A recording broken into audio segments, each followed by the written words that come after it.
Hello, sports fans. It's August 19th, 2024. Welcome to Cleats by Dre. I'm Dre. Let's talk some sports. Ladies and gentlemen, let's get ready to rumble!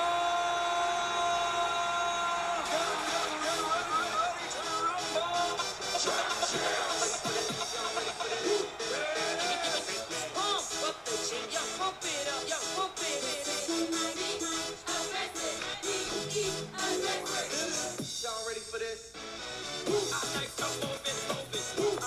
Alright, folks. The weather's getting a little cooler. Summer's coming to an end. Preseason NFL action's kicking into gear. But let's get our last kicks out of baseball. What do you say?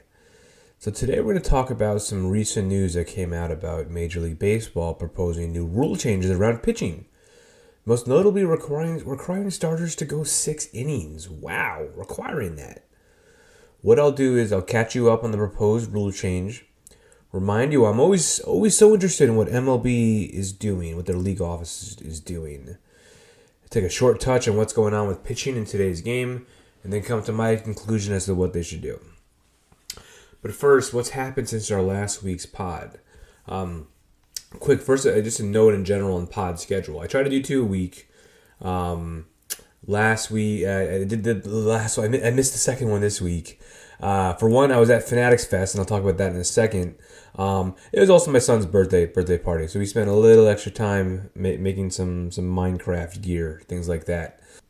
So though coming up this next week, we're going to be on vacation. I probably won't do a midweek pod. I'm going to see if I do one coming out of next weekend. But not to worry. Plenty of some episodes maybe. This is our 12th episode. Maybe some ones you've missed you catch up on. And please keep spreading the word. I really love doing this. Let's keep it rolling. As I mentioned, one thing before I get to the baseball and the pitching. I attended Fanatics Fest. My dad and I went Friday in New York City in the Jacob Javits Center. It was a lot of fun. First time anything like this that I've seen. Fanatics has grown into an empire. I give Michael Rubin quite a bit of credit. Obviously there's the apparel business. They've gotten into the gaming business. There was a huge card collection, sports cards, which I haven't dabbled much, but I had such an appreciation for how many vendors were there and people interested were there. But really, it was centered around New York, but it was just a sports fest. Like not only the New York teams and stuff, the leagues were there. I mean, guys like Tom Brady were there. All kind of national brands were there. What I'll just say, and actually, it's a good chance to mention. I started up an Instagram handle, Cleats by Dre _pod. Where I posted a bunch of videos and things. You can check out more there. I really wanted to go. They did these big panels, and there were 2 on Friday. One with the Knicks and one about the Giants. So for the Knicks one, you had the current stars, right? Jalen Brunson, Josh Hart. You had the old stars. I mean, you had Clyde Frazier, right? The 2-time champion. And then you had the super fans, Ben Stiller, and Spike Lee. It was a raucous panel. I mean, the crowd was hyped. It was almost a mob trying to get in. There wasn't too much interesting things said. You could see some of the clips I put there. Everyone's getting excited. Everyone's saying F Boston. This is the year. This is the time. And it really a lot of it is showing appreciation for Clyde and how what it takes to actually, win titles. But what's interesting to me is I juxtapose it, right, with the Giants one. So the Giants one was focused on the 100-year anniversary of the New York Football Giants. And, it had some of the past stars, right? It had Eli, it had Strahan, it had Justin Tuck.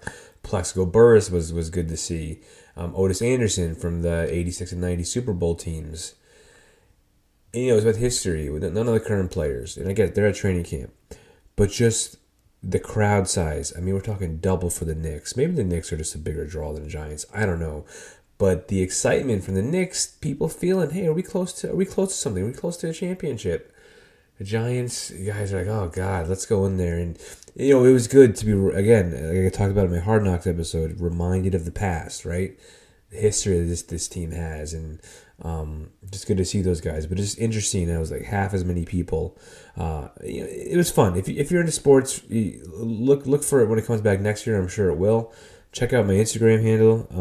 I posted some videos there, and it was a good chance. I'll try to pull some content for future episodes. Okay, let's look at this proposed rule change. I'm gonna pull out at the start from an article from Jesse Rogers on ESPN. And he was saying, per an MLB official, here's their quote: "We are interested in increasing the amount of action in the game, restoring the prominence of the starting pitcher, and reducing the prevalence of pitching injuries."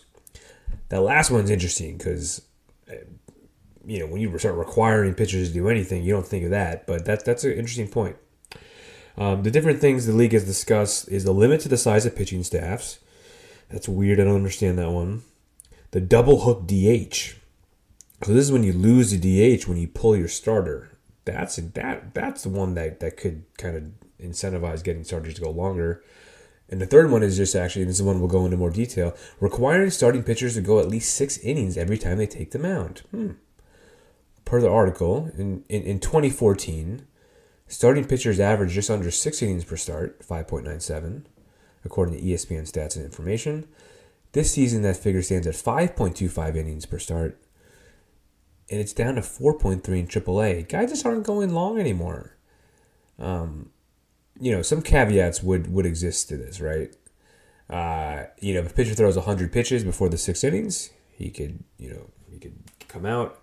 If he gives up 4 or more runs, or if he gets injured with a required injured-less stint to avoid the manipulation. I'm not going to get into intricacies of how to do something like this. I'm more interested into whether they will do something or not. The one other last point I think really interesting from the article, Jesse talks to a few different front office types today to get their perspective. Interesting from Mike Hazen, general manager of the Diamondbacks. You would have to push command over stuff. Pitching to contact would be the biggest thing that prepared guys to throw 6 innings on a consistent basis. There would have to be some pullback on velocity, but that's a tough thing because that's where you get outs. So it's really interesting. GMs would have to change up their strategy. MLB wants more action in the game. Yep, command over stuff. I mean, if you look at Greg Maddux, the way he pitched, more contact, not necessarily more action. But you immediately say, Hazen, on the flip side, say, well, we have to change the way we get outs. So you have to change that up. But really, we'll go into this deeper, but what's at stake here? Why am I so interested in this little rule change, you might say? I don't want to debate the ins and outs. I'm just fascinated anytime MLB is doing something because their league is in crisis. There could be blockbuster, right? The stat I'll say, right, per a recent Washington Post survey, and I quote them here, Americans were asked about their favorite sport to watch. Baseball came in at 9%, behind football 34%, and basketball 12%. That's one of the lowest percentages ever recorded for baseball, which used to be well north of 30% in the middle of the 20th century. Baseball's tied with soccer at 9%, which barely registered 20 years ago, and that sport is on the rise. We know that. Baseball. Are we going the way of boxing? Roller derby? Lacrosse? Before the bros, keep in mind, folks, Native Americans started playing lacrosse. Then it dipped in popularity before coming back. Aha. Look, I think baseball is a beautiful game. I think it's one of the to me it's the best game to actually go and watch and the most artistic to play. I'll quote Ernie Accorsi, former New York Football Giants GM, in his book The GM. He said NFL is the best league, but baseball is the best sport. So that's why it matters. Now let's break this rule change down. And first, I'd say the state of pitching in baseball is a mess. Can we agree with that? 3 things I'll hit on. First, throwing hard correlates with more injuries, and more injuries means less chance to see the best pitchers. Like other sports, analytics have had their way with this game. Because these front office types, they think, and they've probably proved it, at least correlated it, throwing harder, you get more outs. Now, you also guys throw fewer innings, right? Because typically you throw less hard in the game. So more outs, but also higher injuries with throwing hard. There's a statistic I caught this year. I'll get Will Harris at sandwich_pick on X, and he updated it with Hunter Green of the Reds, bright young starter going on the injured list this week. A full 10 out of 10 of the hardest throwers from last year, 2023, have been injured this year. 10 out of 10. Many of them for the whole year. Bobby Miller, Hunter Green, Sandy Alcantara, Yuri Perez, Grayson Rodriguez, Spencer Strider for the whole year, Shohei Ohtani for the whole year, Shane McClanahan, I think for the whole year, Jesus Luzardo's out for a long time, Garrett Cole was out for a long time this year. 10 out of 10 of the hardest throwers. That's a perfect 10. And I blame the analytics heads for this. They've openly leaned into this and recruited for this and scouted for it and expected it, and they have contingency plans. Right? They probably expect the guys to get Tommy John, to get injured. They've pushed for this because it's the most efficient way to get an out, is a strikeout or throwing hard. But it less chances to see the best pitchers. But number two, my second point, teams are also restricting the pitch counts, right? Because they think that'll help with injuries. Again, less chances to see the best pitchers. On July 11th of this year, Paul Skeens, the recent number 1 overall draft pick, arguably the best pitcher in baseball right now, Livy Dunn's boyfriend. He had a no-hitter cut short versus their division rival, first-place Brewers, because after 7 innings he had 99 pitches. The Pirates are a storied franchise in baseball, and they haven't had a no-hitter since 1997. No-hitters are fun. No-hitters are something that gets fans into it. Everyone turns on the game for that. Less chances to see the best pitchers. My third point here, and it's a whole other podcast episode. Youth sports is a mess here, because it'll follow whatever they think can get their kid drafted or get their kid a college scholarship. I was listening to one of the athletic podcasts months back, and I heard there are parents asking doctors to do Tommy John surgery to their healthy 14 and 15-year-olds. Just to get it out of the way early, thinking they'll have to get it at some point. Delusional. I think the good news is that, the doctors, I hope, say no. But it's just, this is not what the game was meant for. And it's just a shame to see. Now, really, the question comes down eventually to what the fans want. And that's more nuanced than I can predict. For me, though, I'd take a 1-0 Clemens versus Pedro duel where they each throw 8+ over a 10-9 game where A-Rod and Big Papi each homered twice. I'd take that pitcher's duel over the fireworks. What about you?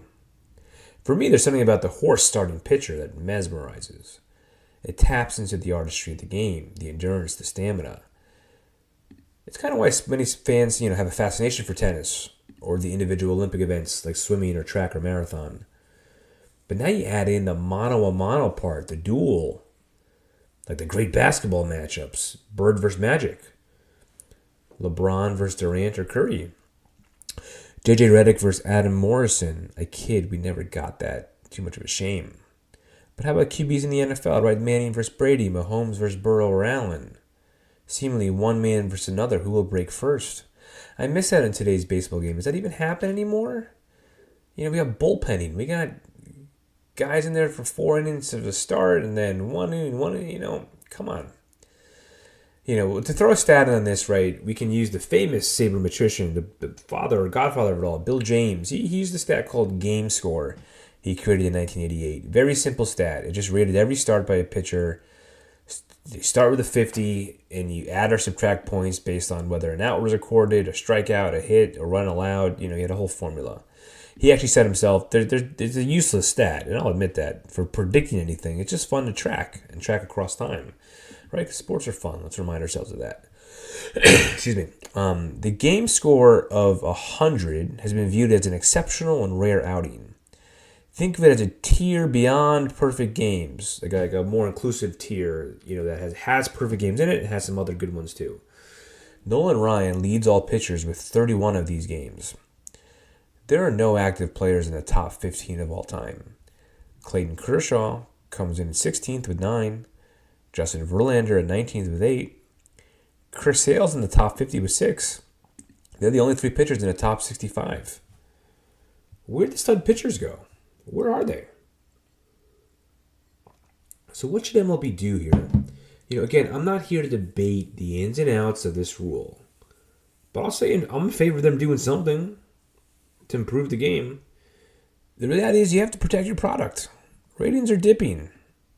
The analytics guys in front offices, they'll adjust to any rules you put out there. They're smart. They have quantitative models. And the players will adjust too. Admittedly, there'll probably be a lag, right? But look, the MLB is the steward of their game. Everyone else can change around it. And let's be fair too, the last rule changes for the most part worked great. We got faster games with the pitch clock. And the minimum, 3 batter that a reliever has to face. There's more steals now. There's more hits with no shift. Sure, the extra base runner and extra inning has its detractors. It's weird. But still, it's overall an improved product. So alas, yes, it's really hard to imagine requiring starting pitchers to throw a minimum of 6 innings. But is it really that crazy? For the good of the game, I continue to support these fairly radical rule changes, especially for a sport in dire need of a spark. Now, please also bring us the robot home plate umpires already. That's what I want next. Okay, folks, that's the story. Enjoy. Please keep sharing, following, rating, reviewing. I'll talk to you soon. Take care.